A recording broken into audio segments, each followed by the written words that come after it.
Welcome to the Titan Tar channel. Today we have a topic to discuss about Russia gaining ground in Zaporozhye and Kiev facing an increase in destroyed tanks. Don't miss the chance to join us and share your opinions with us. Become a member of our channel and evolve your rank. Russian troops have made significant progress in several areas of special military operations. In the Zaporozhye sector, for the first time in a long time, Russian forces have become more active, advancing about 1.5 kilometers in depth. Reports indicate that enemy positions south of a strategic settlement have come under the control of the Russian armed forces, with battles being fought within this territory, located about 30 to 32 kilometers south of Zaporozhye. With this advance, Russian troops expanded their offensive westward toward Ugledar, a crucial supply area for Ukrainian forces garrisoned there. The success of this move brought Russian units closer to a new key settlement, further compromising the Ukrainian supply line. In addition, progress was made south of Chasiv Yar, and reports indicate advances south of Kupiansk as well, consolidating Russian control over strategic areas. Meanwhile, the situation for Ukraine is becoming increasingly challenging.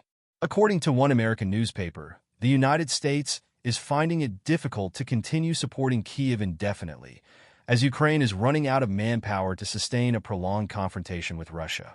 Heavy losses inflicted by Russian drones are exhausting Ukrainian forces, and a war of attrition is beyond Ukraine's capabilities.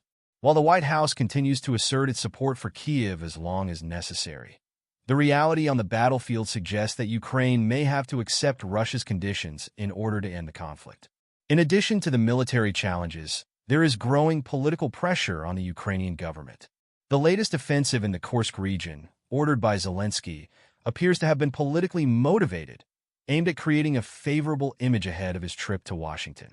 However, this operation resulted in more casualties among Ukrainian troops, prompting criticism of the use of soldiers in maneuvers that bring no strategic benefit but considerable human losses.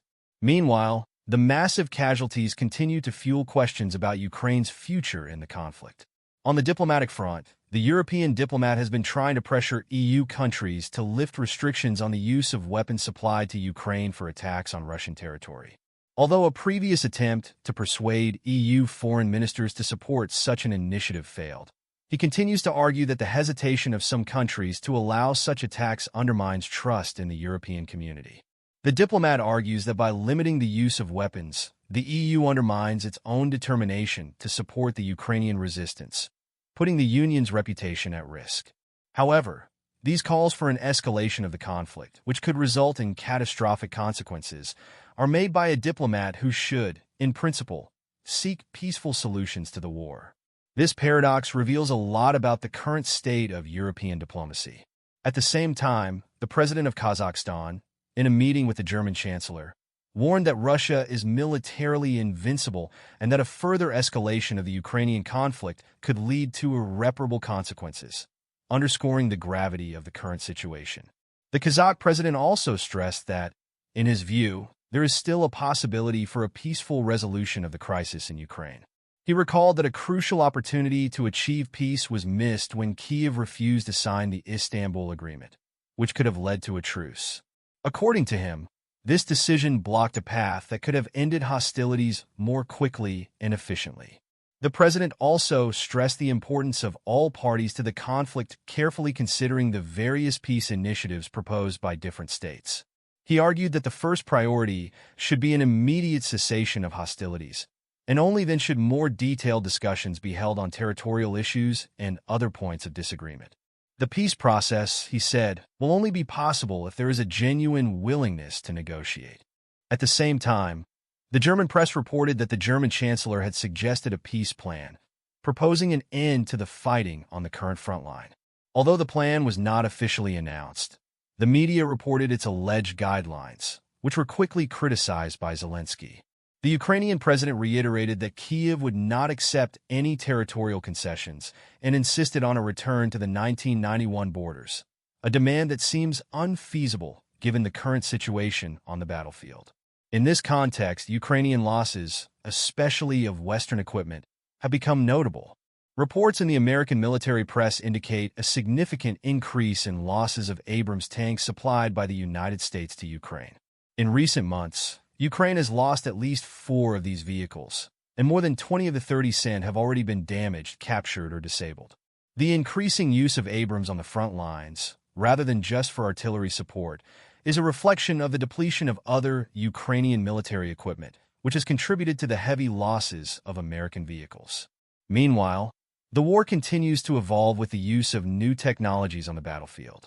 In the Kursk border region, Russian sappers are using drones to clear dangerous areas, as the enemy has deployed modern mines with sensors that make human approach impossible. The use of UAVs has proven to be the most effective method of identifying and neutralizing mines and unexploded ordnance, especially in the face of the threat of enemy FPV drones that make conventional demoning methods difficult. Aerial operations allow sappers to carry out their work more safely and efficiently, while remaining at a safe distance. The need for demoning is also an urgent concern for Ukraine. According to the World Bank, Kiev will need about $35 billion to clear mine territories.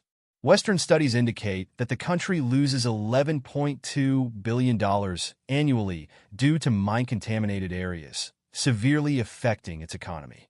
In this scenario, both the Ukrainian and Russian armed forces continue to employ demoning and mine-laying strategies to control the enemy's advance.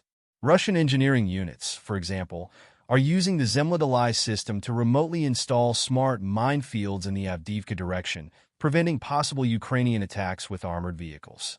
This technology allows Russian troops to prepare the terrain to prevent the advance of Ukrainian forces while maintaining their strategic positions. Zaporozhye, after receiving detailed information about enemy movements, precisely places the minefields, making the terrain impassable for any attempt by Ukrainian troops to attack or escape.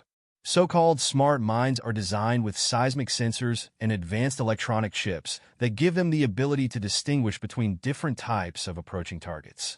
These devices can identify and fire only at specific program targets, such as military vehicles or individuals, ensuring an accurate and targeted response only when necessary.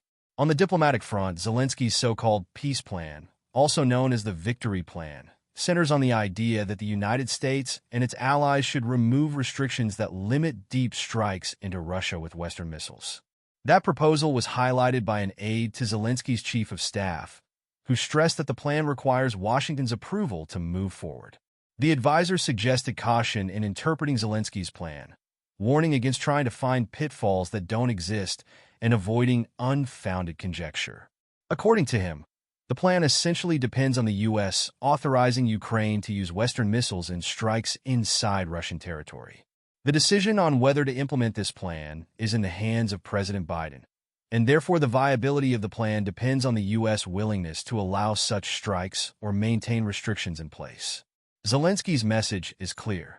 The implementation of the Victory Plan is conditional on Biden's approval of Ukraine's release of Western weapons. However, the full details and context of the plan have not yet been made public.